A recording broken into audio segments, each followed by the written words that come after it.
5 reasons why you should not move to Costa Rica. Hi, my name is Miriam. In this video I'm gonna lay out what I have learned myself and why I have seen people leave Costa Rica since I moved here myself in 2018 from the Netherlands with my husband and 2 kids.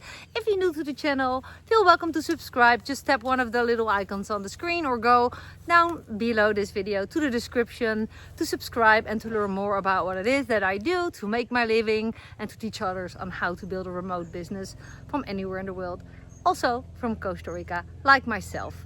Okay, the 5 main reasons, there are more, but I just picked the 5 most common reasons that I have seen people leave. And this is why you want to prepare and just avoid the mistakes of moving. Well, it's already super clear that it won't work. Reason number 1, you have a hard time letting go of stuff. In Costa Rica, less is more. If you are attached to a lot of stuff, furniture, books, clothing, depending of course on your living circumstances, the house, if you have air conditioning, yes or no, which area you live is super humid and warm, or you live in a mountain climate or ocean climate, your stuff will break, your clothing will mold, your IKEA furniture will explode, your beautiful wooden furniture will be eaten up by termites. I am just picking a couple of reasons why I've seen new expats totally freaking out and leave. Don't be one of them, okay? Less is more. I have literally moved with my family. We each had 2 suitcases and 1 backpack, and including there my remote business, meaning my laptop. So it makes it easy, and I shared more about this in my previous video, so go check out that video if you want to have more details about that. Second reason why you should not become a Costa Rica expat and move to Costa Rica is that you are allergic and afraid of insects and all kinds of animals. Now there are right now a lot of monkeys climbing around in the trees. Now a lot of people love that type of animals, but in Costa Rica, I don't know if you see if you hear them, they're climbing, maybe you see them, but there are also spiders, Scorpios, a lot of mosquitoes, nosies, a lot of other animals that most people do not value and drives them crazy or even freaks them out, like, oh, a tarantula, and they're like, oh yeah, tarantulas live in Costa Rica, they belong here, we live in their habitats. If you cannot accept it, it may be not a good match for you. It's not up to me to decide, but I'll leave it up to you. So the animals are part of it, so you know. Also, when you have, for example, cats and small dogs, it happens that boas eat up small dogs like chihuahuas. And I know several stories where troops of coyotes ate up a dog. It happens, and there are more examples. Just comment down below if you want to have more examples. So yeah, I just want you to know. Reason number 3 why you should not become an expat in Costa Rica is that you have a hard time letting things go, that things will be late, everyone is super chill. If you have an appointment at the bank, you might have to wait a whole day, and maybe you're even going to be sent home because they didn't give you with the checklist all the paperwork that you needed to bring. Now they say, oh, you missed this paperwork. And you say, but they never told me. Sorry, you just need it. So logistics are going slow in Costa Rica. And if you're the type of person who's like doing everything on the clock and want to do like 6 things in one day, Costa Rica is not the right country for you. Costa Rica won't change, okay? You have to adjust. And if you have a hard time adjusting, do a vacation, see how it goes, but be prepared. It might be not your country. So my dogs are looking at the howlers in the trees. Gladly, the howlers do not come on the ground, so everyone is safe. Reason number 4 is that you are fear-based, okay? Fear-based, what do I mean with that? Is that fun or what? Welcome in my world. Fear-based. You're thinking, ooh, There's a lot of crime in Costa Rica. I cannot trust anyone. There are everywhere thieves. Everyone in Costa Rica wants to charge me gringo prices. Now, I'm from the Netherlands, but often they think I'm a gringa. If you are fear-based like that, you're gonna attract more of it.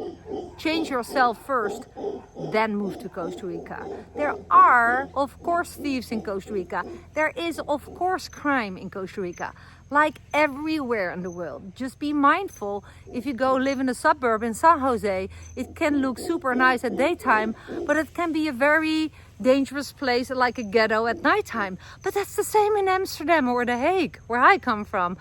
So don't be fear-based and have an open mind to prevent that you're going to attract the negative stuff that is there to you.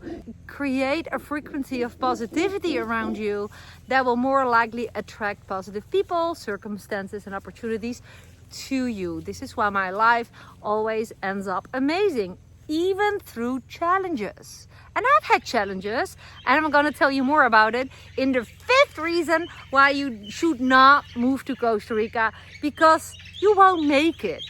And I challenge you by saying it, because who am I to say that you can or cannot do it? That's up to you.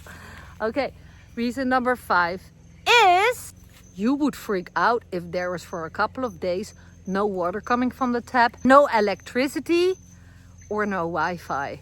Now, Wi-Fi with Starlink, basically everyone can have Wi-Fi. Although it's cloudy today and our Starlink has a hard time connecting. So, internet, However, like I said, I have a funny anecdote. Dirk's mom was here for 3 months and we were renting back in the days. And in that house, we had a pool, but there was no water coming from the tap because it was dry season. The guy had to bring in with trucks water because his well did not give water. So he had to order water from other people with wells. A lot of people do that. It's no problem. But he forgot to order water. And it was December and it was vacation time, right? Holidays. So we had 3 or 4 days no water coming from the tap. So what did we do? Well, we swam in the ocean. We made it romantic, right? We bought water to drink, those big bottles. And there was a day we had so much dishes, so much insects were attracted to it. My mom-in-law said, "Come on, Muriel, let's get a bucket and let's get some pool water." There was some water in the pool, of course, and we did the dishes to prevent animals being attracted to the dirty dishes. And we did the dishes with pool water, and we have made a lot of fun. Now, if you don't see the humor of that, sorry, it will be a hard time for you becoming an expat in Costa Rica. And like right now, I'm eaten up by mosquitoes. It's the end of the day. That is one of the disadvantages I mentioned. If you're like, I would drive me crazy the whole day. Well, this is not all year round, but I'm standing in the grass. I proved after almost 8 years living here, I made it. This is what life is. And still we have challenges and stuff, but I will tell you more about it in more videos. So go, keep following me. I also have a school for Costa Rica expats. It's called Costa Rica Expat Compass. I'm finishing up. If you don't see the link right now, it will be there soon. But click it for more information. It's super awesome. I'm super proud. And if you want to also have a remote business so you're not depending on the job or an Airbnb whatsoever, go find that link for my free course Nomad by Design, or another link. I have 2 links that leads to information about how to build a remote business. And if you liked my video, just give me a like and a comment and a share and subscribe to the channel. Thank you so much. Well, for now, I hope that you learned a lot. Thank you for watching my videos. I appreciate you so much. See you the next one. Bye.